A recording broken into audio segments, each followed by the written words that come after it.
السلام علیکم ورحمۃ اللہ وبرکاتہ۔ میں محمد عظمت رضا رضوی نظامی، استاد جامعۃ رضا فاطمۃ الزہرا سنجر نگر اون سورت گجرات، درجہ فضیلت کی متعلمات کو بخاری شریف کا درس دینے جا رہا ہوں۔ تمام بچیوں سے گزارش کہ اپنا سبق بغور سماعت کیجیے اور اس کو اچھے سے یاد کرنے کی کوشش کیجیے۔ اللہ پاک آپ کو، آپ کے صدقے مجھ گنہگار کو اور ہر اس کو جو یہ کتاب پڑھ رہے ہیں، اللہ پاک سب کو علم نافع عطا فرمائے۔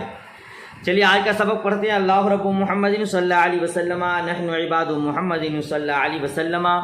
اللہم رب اشرح لی صدری ویسر لی امری واحلل عقدۃ من لسانی یفقہوا قولی۔ اللہم افتح علینا حکمتک وانشر علینا رحمتک یا ذا الجلال والاکرام۔ بسم اللہ الرحمن الرحیم۔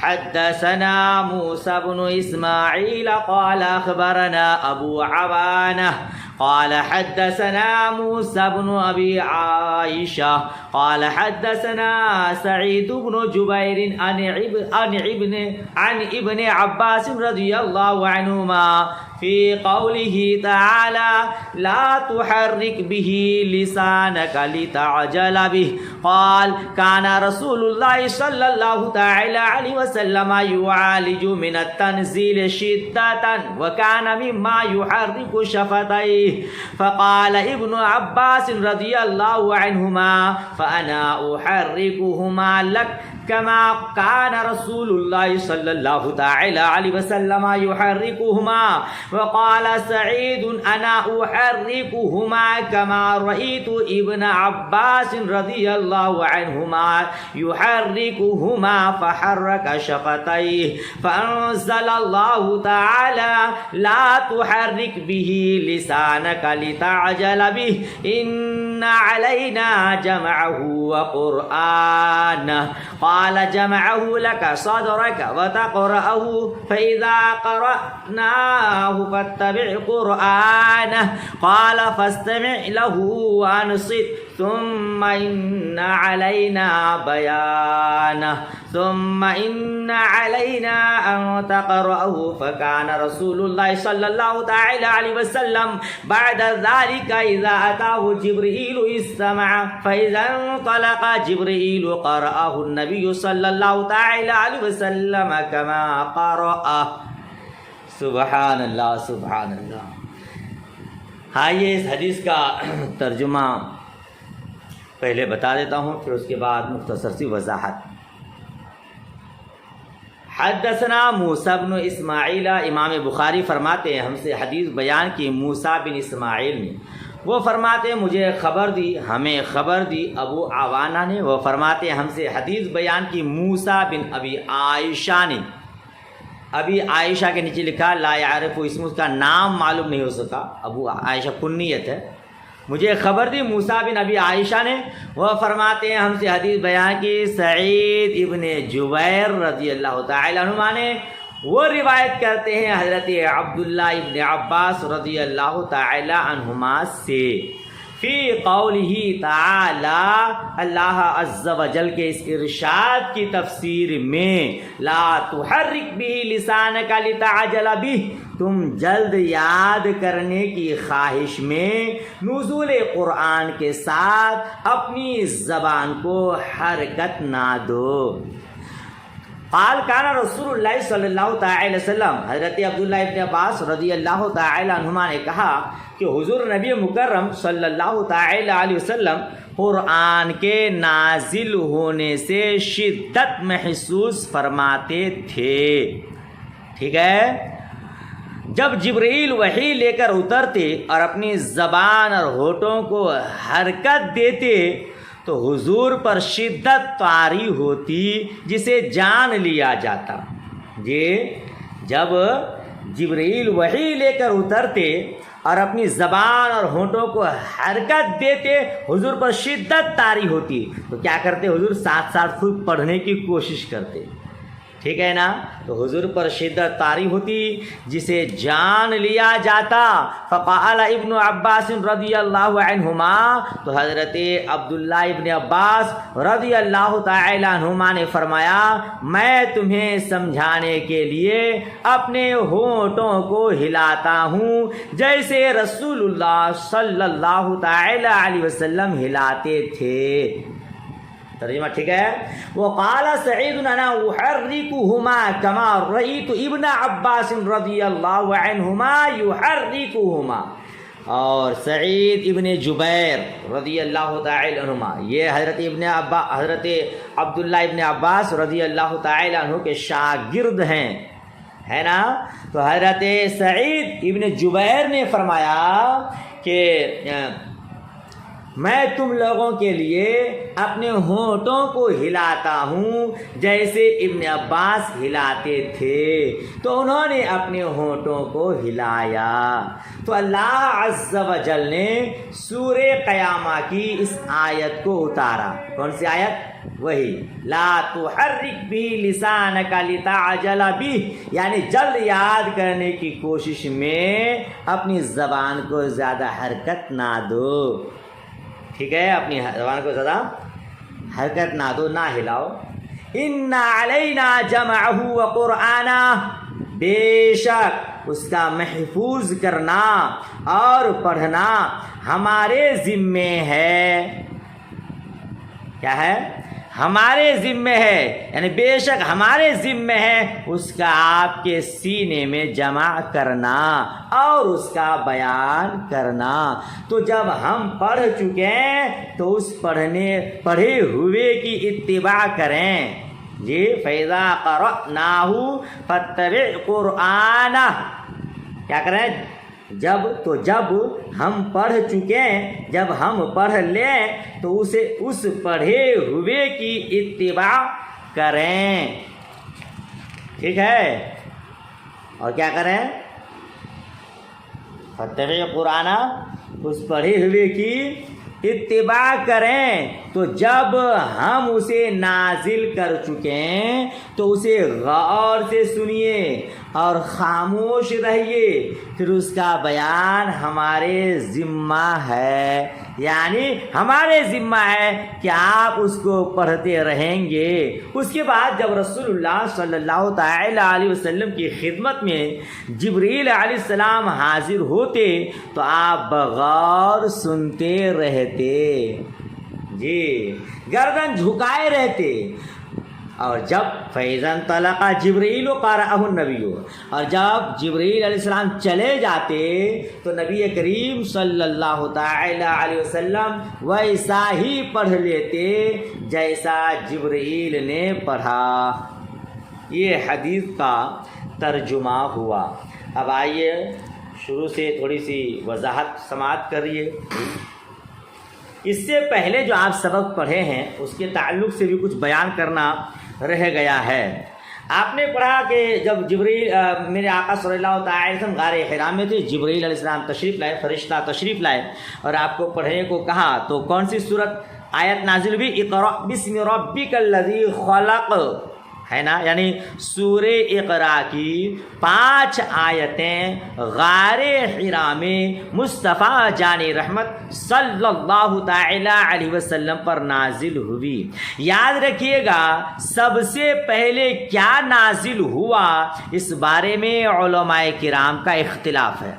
آج کے سبق کوئی نہیں پڑھا رہا ہوں, یہ اس سے پہلے جو سبق پڑھایا تھا ہے نا, تو اس میں کچھ باتیں رہ گئی ہیں وہ بیان کر رہا ہوں, اسے بھی سماعت کر لیجئے. اس بارے میں اختلاف ہے. تو علماء کرام کا اس بارے میں اختلاف ہے کہ سب سے پہلے کیا نازل ہوا. یاد رکھیے گا جمہور کا قول یہ ہے کہ مطلقاً سب سے پہلے سورہ اقرا کی ابتدائی 5 آیتیں مذکورہ نازل ہوئی, جو اقرأ بسم ربک الذی خلق خلق الانسان من علق اقرأ وربک الاکرم الذی علم بالقلم علم الانسان ما لم یعلم. یہ 5 آیتیں سب سے پہلے نازل ہوئی. یہ علماء جمہور کا مذہب ہے. اور بعض حضرات کا قول یہ ہے کہ سورہ مدثر کی ابتدائی 4 آیتیں نازل ہوئی. بعض حضرات کا قول ہے کہ سورہ مدثر کی ابتدائی 4 آیتیں نازل ہوئی. ٹھیک ہے. اچھا، اس حدیث میں جو آپ نے پہلے پڑھا تھا اس حدیث کا مفہوم یہ تھا کہ اچانک میں نے دیکھا کہ وہ فرشتہ جو حرا میں آیا تھا زمین و آسمان کے مابین کرسی پر بیٹھا ہے. نہیں پڑھے؟ اذ یمشی، کہ میں چل رہا تھا کہ اچانک میں نے دیکھا. بینما انا امشی اذ سمعت صوتا من السماء فرفعت بصری فاذا الملك الذي جاءني بحراء جالس على كرسي بين السماء والارض فرعبت منه فرجعت فقلت فزملوني. پڑھ چکے آپ اس سے پہلے والے سبق میں. تو اس میں ہے کہ مصطفیٰ جان محمد اچانک ہم چل رہے تھے اس درمیان کہ اچانک دیکھا کہ وہ فرشتہ جو غار حرا میں آیا تھا زمین و آسمان کے مابین کرسی پر بیٹھا ہے. تو کہتے ہیں کہ اس کی دلیل یہ ہے کہ سورہ مدثر کی یہ آیتیں غار حرا کے واقعہ کے بعد نازل ہے نا. پھر غار حرا میں سورہ اقرا کی 5 آیتیں نازل ہو گئی، پھر وحی کا سلسلہ بند ہو گیا. پھر اچانک دیکھ رہے ہیں کہ مصطفیٰ جان محمد چل رہے ہیں، وہی فرشتہ جو غار حرا میں آئے تھے آ گئے، اور اس کے بعد پھر سورہ مدثر کی آیتیں نازل ہوئیں. ٹھیک ہے نا. تو اس پر تو سب کا اتفاق ہے کہ سورہ مدثر کی 4 آیتیں ابتدائی سورہ اقرا کی ابتدائی 5 آیتوں کے بعد نازل ہوئی. اس پر سب کا اتفاق ہے. ٹھیک ہے نا. اچھا، تو بعض علماء جمہور فرماتے ہیں کہ سب سے پہلے سورہ اقرا کی 5 آیتیں نازل ہوئی. بعض حضرات کہتے ہیں سورہ مدثر کی 4 آیتیں پہلے نازل ہوئی. اور بعض حضرات کا کہنا ہے کہ سورہ فاتحہ پہلے نازل ہوئی. جی اختلاف سمجھ میں آ رہا ہے نا. تو اب تطبیق کیسے دیں گے؟ آخر کون سی صورت اور آیتیں پہلے نازل ہوئی؟ تو تطبیق کی صورت یہ ہے کہ سب سے پہلے سورہ اقرا کی ابتدائی 5 آیتیں نازل ہوئی، اور فترت وحی کے بعد جب وحی رک گئی اس کے بعد جب پھر آیتیں نازل ہوئی تو اس کے بعد سب سے پہلے سورہ مدثر کی 4 آیتیں نازل ہوئی، اور مکمل سورہ سب سے پہلے سورہ فاتحہ نازل ہوئی. تطبیق ہو گئی. سب سے پہلے سورہ اقرا کی 5 آیتیں سب سے پہلے ہو گئی، اور وحی رکنے کے بعد جب وحی کی ابتدا ہوئی، شروعات ہوئی پھر سے، تو پھر سورہ مدثر کی آیتیں نازل ہوئی. اب مکمل سورہ کی بات کریں تو سب سے پہلے مکمل سورت سورہ فاتحہ نازل ہوئی. سمجھ شریف میں بات آ گئی. یہ تو آپ کے کل کے سبق کی باتیں تھیں. آج کے سبق میں آئیے. آج کے سبق کے راوی حضرت سعید ابن جبیر ہیں، جو حضرت ابن عباس رضی اللہ تعالی عنہما سے روایت کی ہیں، ہے نا. تو ابن عباس سے مراد عبداللہ ابن عباس. ٹھیک ہے. ابن عباس کا بیٹا، تو عباس کے بیٹا کا نام کیا ہے؟ عبداللہ. تو آپ بولیں گے حضرت عبداللہ ابن عباس رضی اللہ تعالی عنہما سے روایت ہے. یہ ابن عباس کون تھے؟ یہ میرے آقا نبی مکرم صلی اللہ تعالی علیہ وسلم کے چچا حضرت عباس کے صاحب زادے ہیں. ان کی والدہ کا نام ام الفضل لبابہ بنت الحارث ہیں. یہی ام الفضل ہے نا جو امام حسین رضی اللہ تعالیٰ عنہ کو بچپن میں میرے آقا کی گودی میں دیے، تو میرے آقا امام حسین رضی اللہ تعالیٰ عنہ کو گودی میں لے کر رونے لگے. یہی ام الفضل ہے. کون ہے یہ؟ حضرت عباس رضی اللہ تعالیٰ عنہ کی زوجہ محترمہ اور حضرت عبداللہ رضی اللہ تعالیٰ عنہ کی والدہ محترمہ ہے نا. تو نام یہ ہے. اچھا، ام المؤمنین حضرت میمونہ کی حقیقی بہن ہے ام الفضل، اور آپ کا عبداللہ کی کنیت ابو العباس ابو الخلفاء ہے. اور جبر امت ترجمان القرآن القاب ہیں. جبر امت ہیں آپ، ترجمان القرآن آپ کے القاب ہیں. شاہان عباسیہ سب آپ ہی کی نسل سے ہیں، اس لیے ابو الخلفاء کنیت ہوئی۔ ہجرت سے 3 سال پہلے شعب ابی طالب میں پیدا ہوئے۔ حضور اقدس نبی مکرم صلی اللہ تعالی علیہ وسلم کی وصال کے وقت 13 سال کی عمر تھی۔ سن 68 ہجری میں 71 سال کے ہو کر حضرت عبداللہ بن زبیر کے ایام خلافت میں طائف شریف میں انتقال فرمایا۔ محمد بن حنیفہ حضرت علی کے صاحبزادے نے نماز جنازہ پڑھائی۔ نماز کے لیے جب جنازہ رکھا گیا تو ایک سفید پرندہ آ کر کفن میں گھس گیا۔ بہت تلاش کیا گیا، نہ ملا۔ آپ کی شخصیت کیا ہے؟ دفن کے بعد ایک غیبی آواز آئی، کوئی کہہ رہا ہے یا ایتھا النفس المطمئنہ ارجعی الی ربک راضیۃ مرضیہ فادخلی فی عبادی وادخلی جنتی۔ دفن کے بعد قبر منور سے، قبر مقدس سے یہ آواز آ رہی تھی۔ کیا معنی اس کا؟ اے اطمینان والی جان، اپنے رب کی طرف واپس ہو، اس حالت میں کہ تو اس سے راضی، وہ تجھ سے راضی، پھر میرے خاص بندوں میں داخل ہو اور میری جنت میں آ۔ سبحان اللہ، سبحان اللہ۔ یہ حضرت عبداللہ ابن عباس رضی اللہ تعالیٰ عنہ کی مختصر سوانح حیات ہوئی۔ معلوم ہے آپ کو، صحابہ کرام میں عبداللہ نام کے 4 اشخاص ہیں، 4 صحابہ کرام ہیں عبداللہ نام کے، جن کو عباد الاربع کہتے ہیں۔ کیا کہتے ہیں؟ عباد الاربع کہتے ہیں، ٹھیک ہے۔ ایک تو حضرت عبداللہ ابن عباس ہیں، 4 ہے تو 4 کون کون ہے یاد رکھیے گا۔ ایک حضرت عبداللہ ابن عباس، ایک حضرت عبداللہ ابن عمر رضی اللہ عنہ، 2 ہو گئے۔ تیسرا عبداللہ ابن زبیر، اور چوتھا عبداللہ بن عمرو بن عاص، 4 ہو گئے۔ لیکن احناف کے نزدیک عباد الاربع میں عبداللہ ابن عمرو بن عاص کے بجائے عبداللہ بن مسعود ہیں۔ جی عبداللہ ابن مسعود بھی تو ہیں، تو یہ عباد الاربع میں شامل ہیں، ٹھیک ہے نا۔ امام احمد نے فرمایا 6 صحابہ سے کثیر تعداد میں احادیث مروی ہیں، ان میں ایک حضرت عبداللہ ابن عباس رضی اللہ تعالی عنہما بھی ہیں، ٹھیک ہے۔ حضرت عبداللہ ابن عباس رضی اللہ تعالی عنہ سے 1660 احادیث مروی ہیں۔ کتنے ہیں؟ ان سے کتنی حدیثیں مروی ہیں؟ 1660، یعنی 1660 احادیث مروی ہیں۔ حضور اقدس نبی مکرم صلی اللہ تعالی علیہ وسلم نے ان کے لیے دعا کی تھی، اے اللہ انہیں حکمت، فقہ، تعویل عطا فرما۔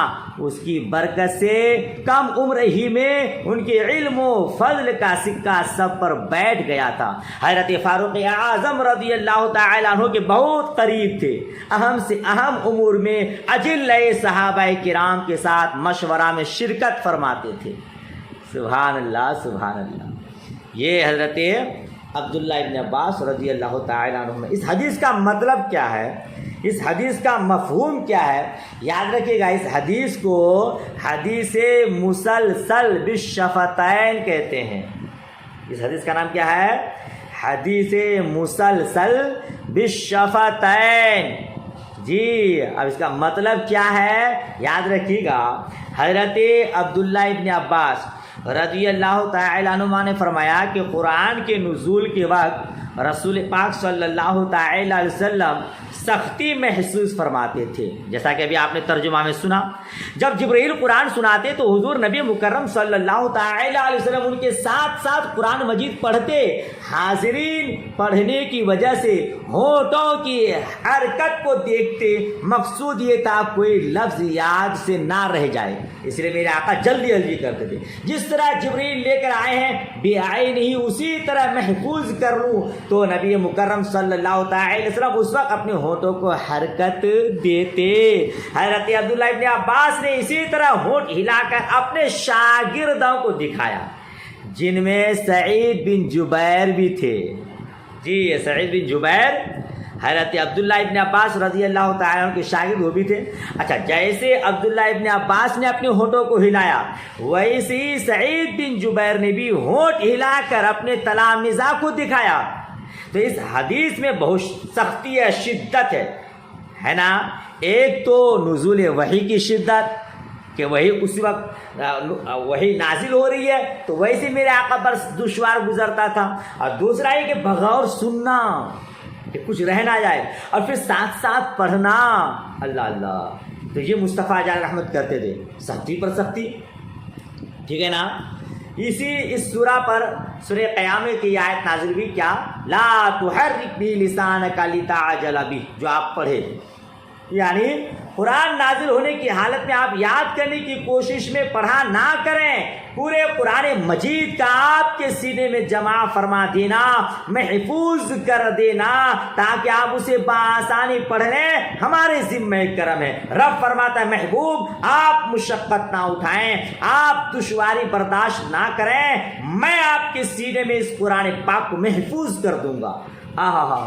جب ہم قرآن جبرائیل کے واسطہ سے آپ پر نازل فرمائیں تو آپ خاموشی سے بغیر سنا کریں, اس کے بعد اس کے مطابق پڑھیں. اللہ اللہ. پھر اس کا بیان یعنی آپ کو یہ قدرت دینا کہ اسے بآسانی پڑھیں, یہ ہمارے ذمہ کرم ہے. تو قرآن پاک کی حفاظت کی ذمہ داری اللہ عز و جل نے لی ہے, اور مصطفیٰ جان رحمت صلی اللہ تعالی علیہ وسلم کے سینے میں محفوظ کر دیا, جمع کر دیا. جب اللہ تبارک و تعالی نے اپنے محبوب دانائے خفایا و غیوب مصطفیٰ جان رحمت شمع بزم ہدایت صلی اللہ تعالی علیہ وسلم کو اس طرح کا حکم نازل فرمایا, تب مصطفیٰ جان رحمت صلی اللہ تعالی علیہ وسلم اس کے بعد بغور سر جھکائے سنتے, اور جب جبریل چلے جاتے تو مصطفیٰ جان رحمت صلی اللہ تعالی علیہ وسلم پڑھتے. یہ حالت ہوئی. پھر سینہ بسینہ بے فضل الہی بطفیل مصطفیٰ جان رحمت صلی اللہ تعالی علیہ وسلم آج آپ کی امت کے چھوٹے چھوٹے بچوں کے سینے میں قرآن پاک محفوظ ہے نا. اچھا, آپ نے جو حدیث پڑھی اس میں کیا تھا, حضرت سعید ابن جبیر رضی اللہ تعالی عنہما نے حدیث بیان کی حضرت عبداللہ ابن عباس رضی اللہ تعالی عنہما کے حوالے سے. حضرت عبداللہ ابن عباس رضی اللہ تعالی عنہما کی مختصر سی سوانح حیات آپ نے سماعت کی. حضرت سعید بن جبیر رضی اللہ تعالی عنہما کے سوانح حیات بھی بہت ہی عبرت آموز اور ایمان کو تازہ کرنے والے. جی میں چاہتا ہوں کہ اسے بیان کروں تاکہ ہمارے ایمان میں تازگی پیدا ہو اور تسلط فی الدین کا جذبہ حاصل ہو.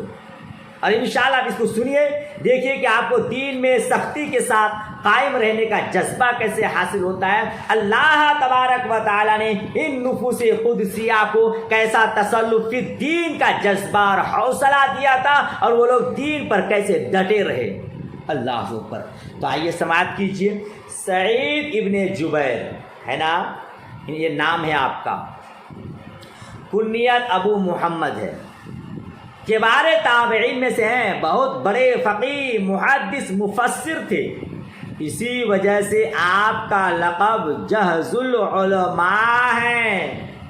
کیا ہے؟ جہبذ العلماء. جہبذ کا معنی ہے پرکھنے والا, دانا, عقل مند. ٹھیک ہے نا.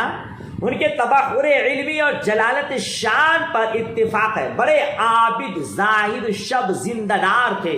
ہر سال 2 بار مکہ معظمہ حاضر ہوتے, ایک بار حج کے لیے اور ایک بار عمرہ کے لیے. جی 2 رات میں پورا قرآن مجید ختم فرما لیتے. سبحان اللہ سبحان اللہ. رات میں خشیت خداوندی سے, خوف الہی سے مسلسل رونے کی وجہ سے بینائی کمزور ہو گئی تھی. زبردست مستجاب الدعوات تھے. ان کے گھر میں روایت میں آتا ہے, حکایت میں, آپ کی تاریخ میں, کہ حضرت سعید بن جبیر رضی اللہ تعالی عنہما کے گھر میں ایک مرغ تھا. کیا تھا؟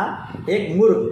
جس کی آواز پر رات میں اٹھ بیٹھتے. حضرت عبداللہ سعید بن جبیر. ایک رات مرغ کسی وجہ سے نہ بول سکا, آنکھ نہیں کھلی, نماز فجر قضا ہو گئی. حضرت سعید بن جبیر رضی اللہ تعالیٰ عنہ کی نماز فجر قضا ہو گئی. نماز کے قضا ہونے کی اذیت پر, تکلیف پر زبان سے مرغ کے بارے میں یہ کلمات نکل گئے. اسے کیا ہو گیا تھا کہ آج نہیں بولا؟ کیا فرمایا؟ اسے کیا ہو گیا تھا کہ آج نہیں بولا؟ اللہ اس کی آواز ختم کر دے. اللہ اکبر کبیرہ. آپ کا یہ فرمانا تھا رب کی بارگاہ استجابت میں دعا قبول ہوئی, وہ مرغ پھر زندگی بھر کبھی نہ بول سکا. اللہ اللہ. یہ دیکھ کر آپ کی والدہ ماجدہ نے کسی کے لیے بد دعا کرنے سے منع فرمایا. والدہ ماجدہ کے بہت فرما بردار تھے. اب میں تو یہ کہوں گا کہ ماں باپ کی فرما برداری کی وجہ سے اللہ عز و جل نے آپ کو اتنی نعمتوں سے سرفراز فرمایا تھا, ہے نا؟ سبحان اللہ سبحان اللہ. یہ حضرت سعید بن جبیر ہیں. سعید بن جبیر رضی اللہ تعالی عنہما کو مشہور ثقفی ظالم حجاج نے شعبان سن 95 ہجری میں شہید کیا. آپ شہید ہوئے, شہادت کا درجہ ملا آپ کو. مزار پاک واسط میں ہے. 99 سال کی عمر مبارک پا کر آپ اس دنیا سے رخصت ہوئے. آپ کی شہادت کا واقعہ بڑا دلچسپ بھی ہے اور ایمان افروز بھی ہے. بیان کرتا ہوں, یاد کیجئے گا, اور کبھی آپ اس کو اپنی خطاب میں اور تقریر میں بھی بول سکتے ہیں کہ اللہ تبارک و تعالیٰ کے نیک بندے کی کیفیت کیا ہوتی ہے نا؟ آپ کا تسلط فی الدین کیسا ہوتا ہے. تو آئیے, آپ کو کیوں شہید کیا اس ظالم نے؟ روایت میں آتا ہے, حکایت میں آتا ہے, تاریخ میں بیان کرتے ہیں کہ حجاج کے ظلم و ستم اور خلاف شرع کاموں پر حضرت سعید بن جبیر رضی اللہ تعالی عنہما اعلانیہ طور پر تنقید فرماتے تھے. جی یہ وہ غلط کر رہا ہے, یہ خلاف شرع کام ہے. اس لیے اس ظالم نے انہیں گرفتار کرایا. مکہ معظمہ میں گرفتار ہوئے. راستے بھر دن میں روزہ رکھتے تھے اور رات میں نوافل پڑھتے. گرفتار کر کے لے جانے والے سپاہی نے جب یہ دیکھا تو 3 دن کے بعد کہا, بخدا, قسم خدا کی, مجھے یقین ہے کہ میں آپ کو ایسے شخص کے پاس لے جا رہا ہوں جو آپ کو ضرور بھی ضرور قتل کرے گا. میں آپ کو چھوڑتا ہوں, کہیں چلے جائیے. تو حضرت سعید بن جبیر رضی اللہ تعالی عنہما نے فرمایا, حجاج کو جب یہ پتہ چلے گا کہ تم نے مجھ کو گرفتار کر کے چھوڑ دیا ہے تو تمہارے لیے خطرہ ہے کہیں تم کو قتل کر دے. میں یہ نہیں پسند کرتا کہ میری وجہ سے تم بلا گناہ قتل کیے جاؤ. آج کوئی ہوتا تو بولا ہاں ٹھیک ہے بھائی چلو تمہارا کام تم جانو, ہم تو بچ گئے. مگر واہ صحابہ کرام کی شان, اللہ پاک ان کا فیضان ہم پر جاری ساری فرمائے. لہٰذا گرفتار کر کے لے گئے. جب حجاج کے روبرو تشریف لے گئے, اس کے سامنے گئے تو فرمایا, ایک بار مجھے اور میرے 2 ساتھیوں کو دعا میں حلاوت محسوس ہوئی. حضرت سعید بن جبیر فرماتے ہیں, ایک بار مجھے اور میرے ساتھیوں کو دعا میں حلاوت محسوس ہوئی, مٹھاس معلوم ہوا. تو ہم تینوں نے شہادت کی دعا مانگی تھی. سبحان اللہ. جی آپ جانتے ہیں نا شہادت کا مرتبہ. کل بروز قیامت جب شہید سے کہا جائے گا بولو تمہاری کیا خواہش ہے, کیا چاہتے ہو, تو وہ یہی کہیں گے میں دنیا میں بھیجا جاؤں, بار بار شہید کیا جاؤں کہ جام شہادت نوش فرمانے جو مزہ ہے وہ جنت کے باغ و بہار میں اور کہیں بھی نہیں ہے نا. یہ مردان خدا ہے.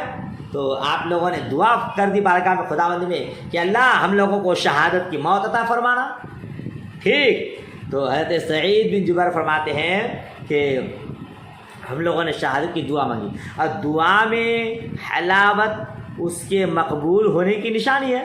میرے ان دونوں ساتھیوں کو شہادت نصیب ہو چکی, میں منتظر ہوں, انتظار میں ہوں. حجاج نے پوچھا تمہارا کیا نام ہے؟ فرمایا سعید بن جبیر. حجاج نے کہا نہیں, شقی ابن کبیر. شقا کیا کہا سعید بن جبیر میرا نام ہے. تو حجاج نے کہا کہ نہیں شقی ابن کثیر. تو فرمایا والد نے یہی نام رکھا ہے, میں شقی ہوں کہ سعید ہوں, یہ اللہ عز و جل خوب جانتا ہے. حجاج نے کہا نہیں تم شقی ہو. فرمایا غیب کا جاننے والا کوئی اور ہے. حجاج نے کہا سن لو میں تمہاری دنیا کو بھڑکتی ہوئی آگ سے بدل دوں گا. سعید بن جبیر نے فرمایا اگر میں جانتا یہ تمہارے اختیار میں ہے تو تیرے سوا کسی اور کو معبود نہ بناتا. پھر اس نے حضور اقدس صلی اللہ تعالی علیہ وسلم اور حضرت امیر معاویہ رضی اللہ تعالی عنہ تک خلفائے راشدین کے بارے میں الگ الگ سوال کیے. سب کے اہل سنت کے عقیدے کے مطابق جوابات ارشاد فرمائے. پھر حجاج نے پوچھا رسول پاک صلی اللہ تعالی علیہ وسلم کے جو خلفاء ہوئے ان کے بارے میں کیا کہتے ہو؟ حضرت سعید بن جبیر نے فرمایا ان کو اپنے اپنے اعمال کی جزا ملے گی, کچھ جزا پا کر مسرور ہوں گے, کچھ ہلاک میں ان کا ذمہ دار نہیں. حجاج نے پوچھا عبد الملک بن مروان کے بارے میں کیا کہتے ہو؟ فرمایا اگر صالح نیک تھا تو اپنی نیکی کا بدلہ پائے گا, اور اگر بدکار تھا تو اللہ کے قابو سے نکل نہ سکے گا. حجاج نے پوچھا میرے بارے میں کیا کہتے ہو؟ سعید بن جبیر نے فرمایا تم خود اپنے آپ کو خوب جانتے ہو. حجاج نے کہا میرے بارے میں اپنا علم ظاہر کرو. فرمایا میری بات تم کو بری لگے گی, پسند نہ آئے گی. حجاج نے کہا جو کچھ بھی ہو اس کو ظاہر کرو. فرمایا اچھا تو سنو, تم نے حدود الہی کو پائمال کیا, ظلم و ستم کیے, کتنے اللہ کے ولیوں کے قتل جیسی معصیت پر جرأت کی. حجاج بولا میں تمہارے ٹکڑے ٹکڑے کر کے عزب کاٹ ڈالوں گا. فرمایا تم میری دنیا بگاڑو گے میں تمہاری آخرت بگاڑ دوں گا.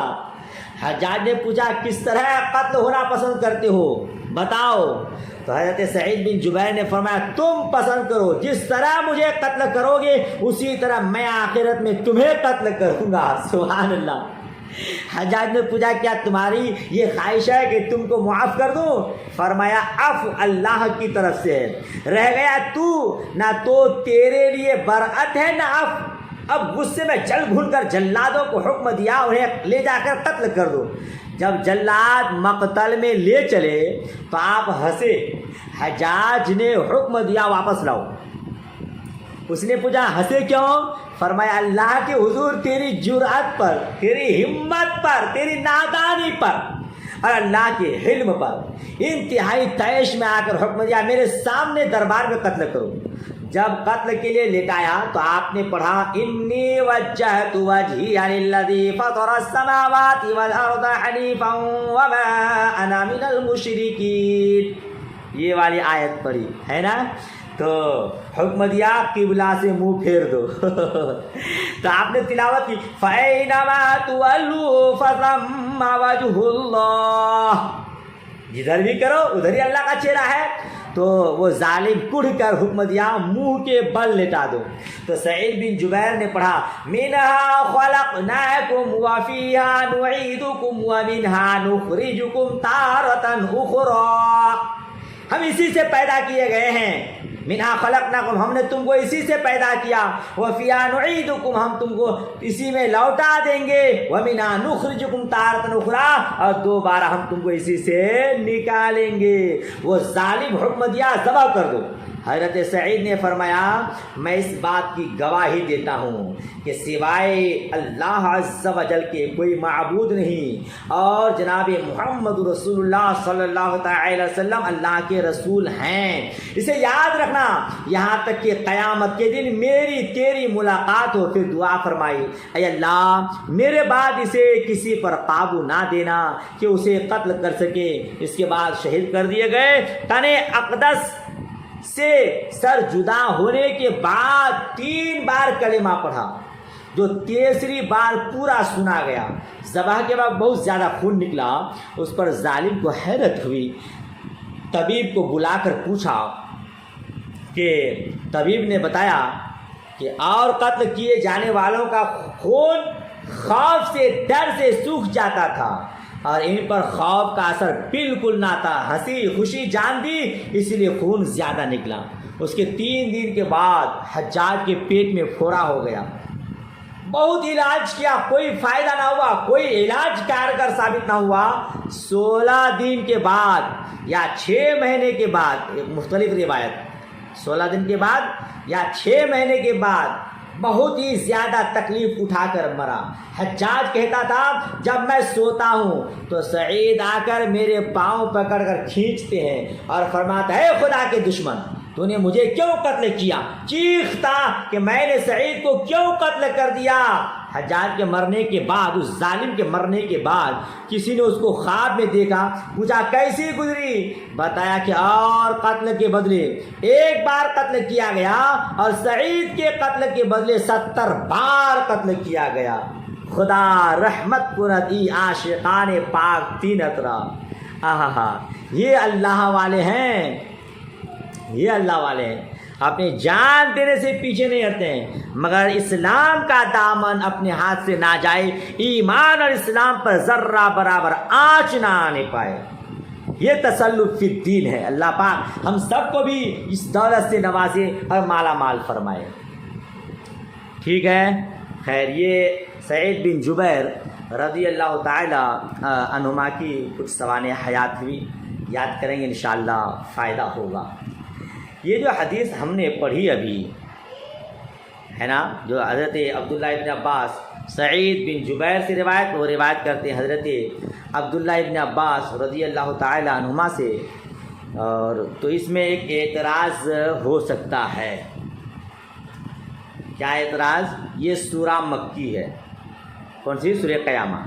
اور ابن عباس ہجرت سے 3 سال پہلے پیدا ہوئے. امام بخاری کا اسے بدع وحی کے باب میں لانا بتا رہا ہے کہ ابتدا کا واقعہ ہے. اس وقت ابن عباس پیدا بھی نہیں ہوئے تھے. پھر وہ کیسے فرماتے ہیں کہ میں یوں اپنے ہونٹوں کو ہلاتا ہوں جیسے رسول اللہ صلی اللہ تعالی علیہ وسلم ہلایا کرتے تھے. اعتراض سمجھ میں آیا؟ یہ سورہ مکی ہے اور حضرت عبداللہ ابن عباس رضی اللہ تعالی عنہما ہجرت کے 3 سال پہلے پیدا ہوئے اور یہ بدع وحی کا باب ہے نا. تو اس میں بیان کرنے کا مطلب کہ شروع کا مسئلہ ہے. اور اس وقت حضرت عبداللہ ابن عباس پیدا بھی نہیں ہوئے تھے, تو اس نے مصطفیٰ جان رحمت صلی اللہ تعالی وسلم کو کیسے دیکھا کہ آپ اس طرح ہونٹ ہلا رہے تھے, اور پھر آپ نے اپنے شاگردوں کو بتایا, آپ کے شاگردوں نے آپ کے شاگردوں کو بتایا, تب نہ اس کو حدیث مسلسل بتحریک شفتین کہتے ہیں. بہرحال تو اعتراض سمجھ میں آیا. اس کے 2 جواب شارحین نے دیے. ایک جواب یہ ہے کہ ہو سکتا ہے کسی صحابی نے حضرت ابن عباس کو بتایا اور آپ نے دیکھا تو کہا کہ ہاں بھائی مصطفیٰ جان ایسا کرتے تھے. اور دوسرا جواب یہ ہے کہ ہو سکتا ہے حضور نبی مکرم صلی اللہ تعالی وسلم بعد میں ہونٹ ہلا کر دکھایا ہو. ٹھیک ہے نا. تو یہ 2 جواب ہو سکتا ہے. اس حدیث کا نام کیا ہے؟ حدیث مسلسل بتحریک الشفتین ہے نا جی. حدیث مسلسل بھی شفتین بھی کہہ سکتے ہیں اور حدیث مسلسل بتحریک الشفتین. اس کا مطلب کیا ہوا؟ مطلب یہ کہ ارشاد کے وقت حضور نبی مکرم نے ہے نا کوئی خاص کام کیا ہو, ہر راوی الی یومنا ھذا آج تک بوقت روایت اس کام کو کرے, اس کام کے نام پر اس حدیث کا نام مسلسل بفلاں رکھ دیا جاتا ہے. جیسے حدیث مسلسل بالمصافحہ ہے کہ جب حضور نبی مکرم صلی اللہ تعالی علیہ وسلم ارشاد فرمائے صحابی سے مصافحہ کیا, یہ سلسلہ آج تک جاری ہے. ٹھیک ہے نا. تو مسلسل جاری رہنے والا. چونکہ حضور نے حضرت عبداللہ ابن عباس کو بتایا, حضرت عبداللہ ابن عباس نے اپنے شاگرد کو حضرت سعید بن جبیر کو بتایا, حضرت سعید بن جبیر نے اپنے شاگردوں کو بتایا, تو آج تک وہ سلسلہ چل رہا ہے مسلسل. ہونٹ ہلانے کا طریقہ اس طرح ہونٹ ہلا ہلا کے بتاتے تھے, اس لیے اس کو حدیث مسلسل بالشفتین کہتے ہیں. آپ کی آج کے سبق میں آپ نے پڑھا رب تبارک و تعالیٰ نے ارشاد فرمایا ان علینا جمعہ و قرآنہ, ہے نا, پڑھے نا ان علینا جمع و قرآنہ. تو یہ اعلیٰ جو ہے نا اعلیٰ یہ وجوب کے لیے آتا ہے, اور آپ جانتے ہیں کہ اللہ تبارک و تعالیٰ پر کوئی چیز واجب نہیں، تو پھر کیا معنی ہوگا؟ تو جواب آپ یہ دیجئے گا کہ وجوب کبھی ضرور کے معنی میں آتا ہے، مطلب یہ ہے کہ میں ضرور اس کو پورا کروں گا، جمع کروں گا، ہے نا۔ اور یا آپ یہ بھی جانتے ہیں کہ اللہ تبارک و تعالیٰ کبھی وعدہ خلافی تو کرے گا نہیں، ہے نا۔ تو ضرور اللہ تبارک و تعالیٰ نے اپنے ذمہ کرم میں یہ لے لیا ہے، کیونکہ خلف وعدہ محال بالذات ہے، ایسا ہو ہی نہیں سکتا کہ اللہ عز و جل کبھی خلاف وعدہ کام کرے۔ سمجھ شریف میں بات آ گئی، پورے حدیث کا خلاصہ ہو گیا، تو آئیے آگے کی حدیث بھی پڑھا دیتا ہوں، اس کا بھی ترجمہ اور مختصر مفہوم سماعت کیجیے۔ بسم اللہ الرحمن الرحیم۔ حدثنا عبدان قال اخبرنا عبد الله قال اخبرنا يونس عن الزهري تحويل السند، وحدثنا بشر بن محمد قال حدثنا عبد الله قال اخبرنا يونس ومعمر نحوه عن الزهري اخبرني عبيد الله بن عبد الله عن ابن عباس رضي الله عنهما قال كان رسول الله صلى الله تعالى عليه وسلم اجود الناس وكان اجود ما يكون في رمضان حين يلقاه جبريل وكان يلقاه في كل ليلة من رمضان فيدارسه القرآن۔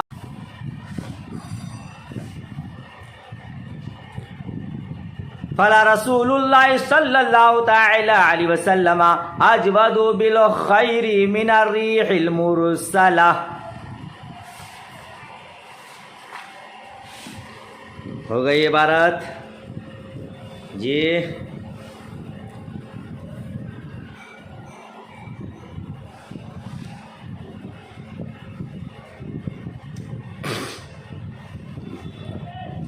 عبارت ہو گئی، ترجمہ سماعت کیجیے۔ ہم سے حدیث بیان کی عبدان نے فرماتے ہم سے خبر دی، عبداللہ نے فرماتے ہمیں خبر دی، یونس نے زہری کے حوالے سے۔ تحویل سند، جو ہاں آپ دیکھ رہے نا، یہ تحویل سند کا مخفف ہے۔ تحویل سند کا مطلب یعنی یہ حدیث الگ الگ سند کے ساتھ الگ الگ راویوں سے مروی ہے۔ ایک روایت اس طرح ہو گئی، عبدان وہ روایت کرتے ہیں ہمیں خبر دی، عبداللہ نے وہ فرماتے ہیں ہمیں خبر دی، یونس نے زہری کے حوالے سے۔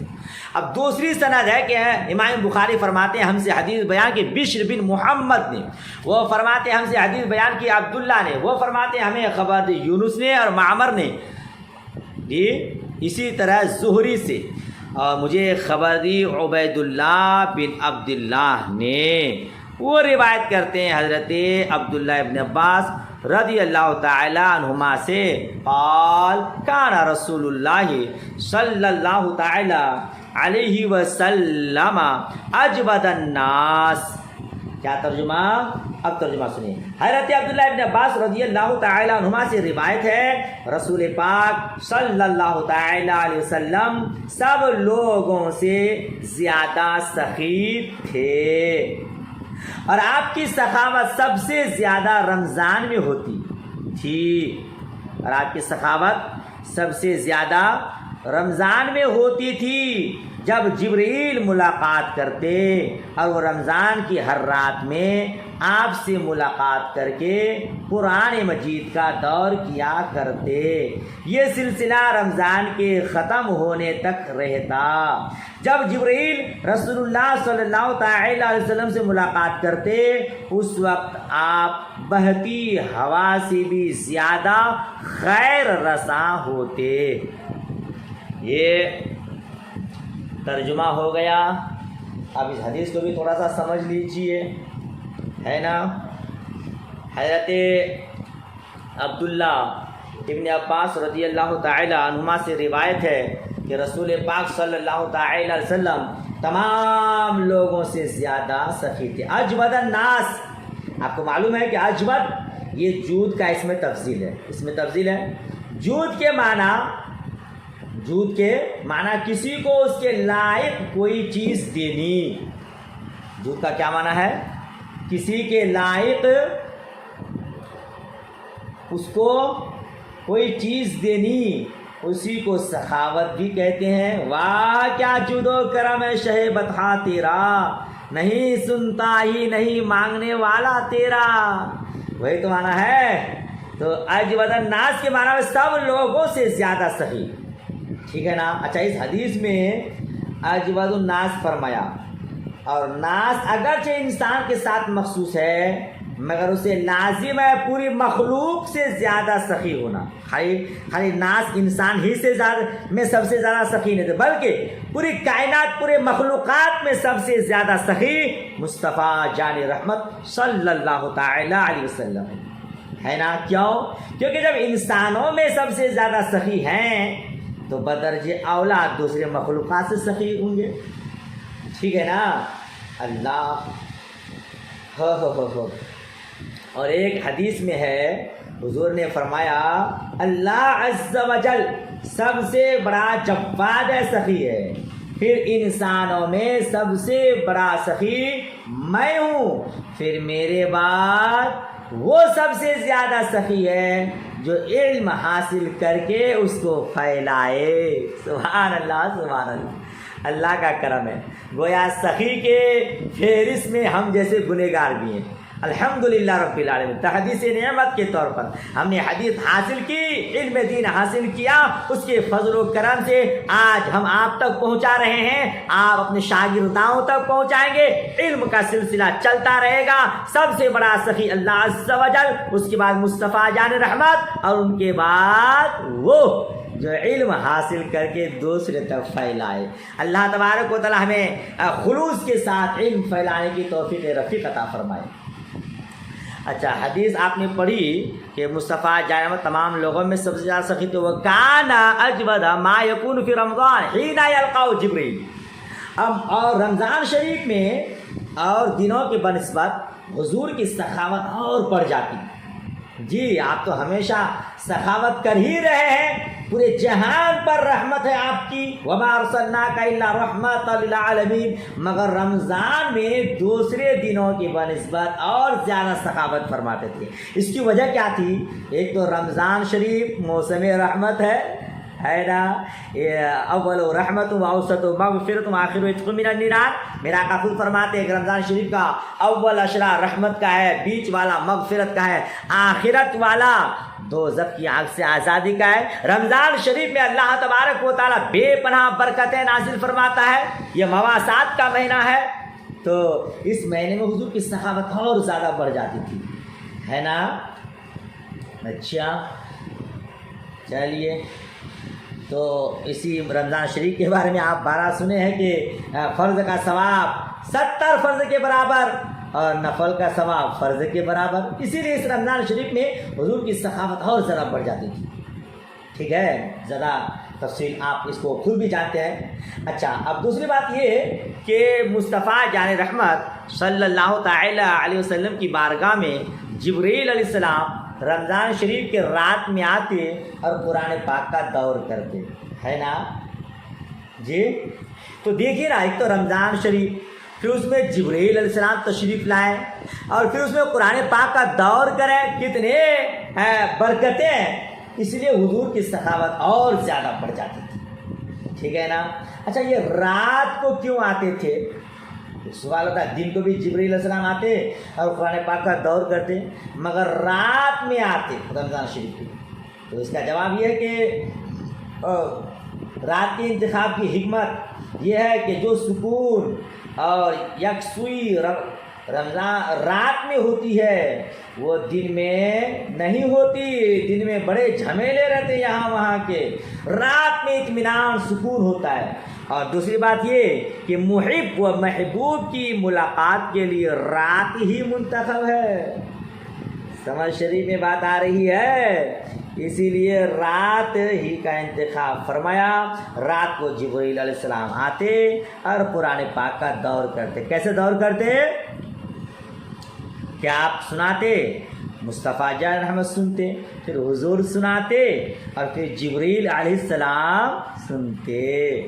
اسی طرح قرآن پاک کا دور فرماتے تھے۔ اچھا پھر آگے کی دیکھیے تو آگے جو آپ نے ترجمہ پڑھا اس میں کیا پڑھا کہ جب جبرائیل علیہ السلام آتے اس وقت آپ بہتی ہوا سے بھی زیادہ خیر رساں ہوتے تھے، زیادہ بھلائی پہنچانے والے ہوتے تھے۔ آپ جانتے ہیں کہ حضور نبی مکرم تو سخی حیے ہیں، اب بہتی ہوا سے زیادہ آپ خیر رساں ہوتے۔ یہ تمثیل، اس تمثیل کو آپ سمجھیے، اس تمثیل کو سمجھیے، یاد رکھیے گا کہ بہتی ہوا کتنی فراواں، کتنی ضروری ہے، آپ کو معلوم ہے ہر منٹ ہوا کی ضرورت ہے، اور فراواں اتنی مقدار اتنی کہ کہیں بھی ہو بقدر ضرورت موجود، بلکہ ضرورت سے زیادہ موجود ہے نا، کوئی کمی نہیں۔ ہوا ہر جگہ پہنچتی ہے مگر ہوا میں کوئی کمی، تو کہتے ہیں کہ ہوا سے بڑھ کر کون سخی ہوگا، مگر فرماتے ہیں کہ ہوا کی سخاوت تمہیں معلوم ہے، مگر حضور نبی مکرم صلی اللہ تعالی علیہ وسلم کی سخاوت بہتی ہوا سے بھی زیادہ ہے۔ رکی ہوا میں وہ بات کہاں جو بہتی ہوا میں ہے، مگر قربان اس جواد اعظم پر کہ آپ بہتی ہوا سے بھی زیادہ سخی ہیں، اور حقیقت یہ ہے کہ ہوا بھی آپ کے در کے بھکاری ہیں اور آپ سے فیض پہنچا رہے ہیں۔ ٹھیک ہے، یہ ہے اس کی عظمت۔ اچھا، سخاوت جو نا، سخاوت یہ اللہ تبارک و تعالیٰ کی طرف سے ایک بڑی نعمت ہے۔ مومن کو، انسان کو سخی ہونا چاہیے، ہے نا۔ اس حدیث میں بتانا یہی مقصود ہے کہ مومن کو سخی اور جواد ہونا چاہیے۔ اور دوسرا مسئلہ یہ کہ رمضان میں جہاں تک ہو سکے سخاوت زیادہ کرنی چاہیے۔ جی، تیسری بات یہ کہ کوئی شرعی خصوصیت حاصل ہو، ان میں سخاوت زیادہ پسندیدہ ہے، یا جن ایام میں کوئی نعمت ملے ان میں سخاوت اللہ کے نزدیک اور زیادہ پسندیدہ ہے نا۔ رمضان شریف میں خصوصیت سے قرآن مجید کی تلاوت زیادہ کرنی چاہیے۔ قرآن مجید کی تلاوت تمام اذکار مستحبہ میں افضل ہے۔ جی، جو بھی ذکر و اذکار ہیں ان تمام میں قرآن پاک کی تلاوت زیادہ محبوب ہے، اسی لیے تو جبریل امین اسی کو کرتے۔ جی، رمضان شریف میں قرآن پاک کا دور کر رہے ہیں، تو جبریل علیہ السلام کا رمضان شریف میں آ کر قرآن پاک کا دور کرنا یہ بتا رہا ہے کہ تمام اذکار میں مستحبہ، اذکار مستحبہ، ورنہ اذکار میں نماز بھی آتا ہے، اذکار مستحبہ میں، مستحب ذکروں میں تلاوت قرآن ربانی افضل ہے نا۔ تو قرآن پاک کی تلاوت بہت زیادہ کرنی چاہیے۔ اللہ تبارک و تعالی ہم سب کو توفیق رفیق عطا فرمائے۔ چلیے آج اسی کو یاد کریے، انشاءاللہ اس سے آگے پڑھاؤں گا۔